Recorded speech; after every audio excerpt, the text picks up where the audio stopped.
Seorang anggota Densus 88 Polri dikabarkan terciduk membuntuti Jaksa Agung Muda Bidang Tindak Pidana Khusus atau Jampitsus Kejaksaan Agung Febri Adriansyah. Saat terciduk, anggota Densus yang diduga berinisial IM dan berpangkat Bribda itu menyamar sebagai karyawan perusahaan BUMN berinisial HRM. Kini aksi penguntitan itu banyak dikaitkan dengan isu adanya purnawirawan jenderal berinisial P di balik pusara kasus korupsi timah. Dilansir dari tribunnews.com pada Jumat 24 Mei 2024, aksi Densus 88 Polri membuntuti Jampitsus Kejaksaan Agung Febri Adriansyah itu terciduk di sebuah restoran, tepatnya di kawasan Cipote, Jakarta Selatan beberapa waktu lalu. Kabar penguntitan ini pun mendapatkan berbagai respons. Salah satunya mengaitkan aksi Densus 88 itu dengan isu adanya purnawirawan jenderal berinisial P di balik pusara kasus korupsi timah, di mana beberapa waktu lalu sempat santer terdengar bahwa terdapat pensiunan jenderal bintang 4 di pusara korupsi tambang tersebut. Pasalnya ex-jenderal ini memiliki peran sebagai pelindung pihak-pihak yang terlibat kejahatan ini. Soal adanya sosok jenderal purnawirawan tersebut, pertama kali diungkapkan oleh Sekretaris Pendiri Indonesia Audit Watch Iskandar Sitorus. Namun hingga saat ini Iskandar Sitorus tidak menjelaskan secara detail sosok bintang 4 diduga backing praktek hitam tambang timah itu. Dia hanya mengatakan bintang 4 itu pensiunan aparat berseragam.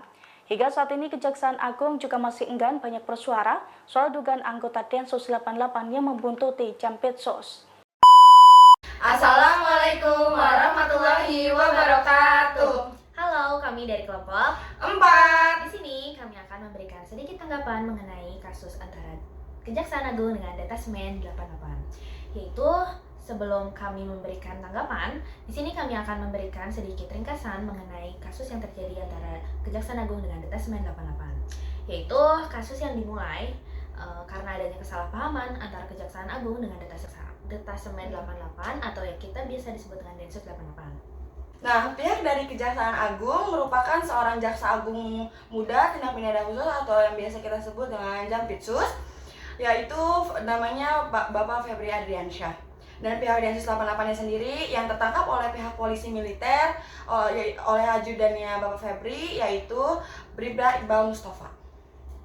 Nah, kejadian ini terjadi pada tanggal 19 Mei 2024 pada malam hari pada jam 8 waktu Indonesia Barat di sebuah restoran Perancis. Saat itu, Pak Febri bersama dua ajudannya yang merupakan polisi militer mencurigai dua sosok pria yang diduga mengarahkan alat perekam ke arah ruangan Pak Febri, yang akhirnya berhasil ditangkap. Namun, salah satu orang tersebut berhasil kabur. Dan ternyata orang tersebut adalah anggota Densus 88. Jadi, itu adalah sedikit ringkasan peristiwa antara kasus Kejaksaan Agung dengan Densus 88. Langsung saja kita ke tanggapan dari kelompok kami. Kejadian ini menekankan pentingnya menjaga independensi lembaga penegak hukum. Pengawasan terhadap pejabat tinggi Kejagung oleh Densus 88 dapat dianggap sebagai upaya intervensi dalam proses hukum. Independensi lembaga penegak hukum harus dijaga agar penegakan hukum tetap bersih dan bebas dari pengaruh eksternal. Kasus ini menyoroti pentingnya pendekatan pencegahan dan deradikalisasi di kalangan mahasiswa guna mencegah penyebaran paham radikal yang dapat berujung pada aksi teror. Publik dan pengamatan hukum memerlukan penyelidikan lebih lanjut untuk mengungkap motif sebenarnya di balik pengawasan ini. Penyelidikan yang transparan akan membantu mengembalikan kepercayaan publik terhadap integritas penegakan hukum di Indonesia.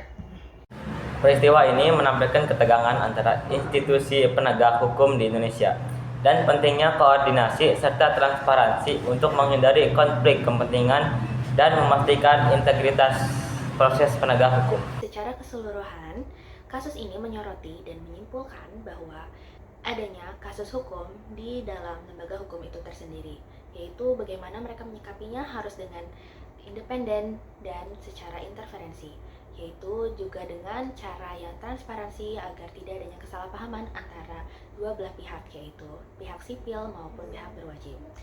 Dan lembaga ini sangat penting untuk memastikan bahwa penegakan hukum itu harus adil dan efektif. Baik, itu adalah Sedikit tanggapan Dari kelompok kami, kurang dan lebihnya mohon dimaafkan. wassalamualaikum warahmatullahi wabarakatuh. Bye-bye. Ya, ambil aja. habis tau.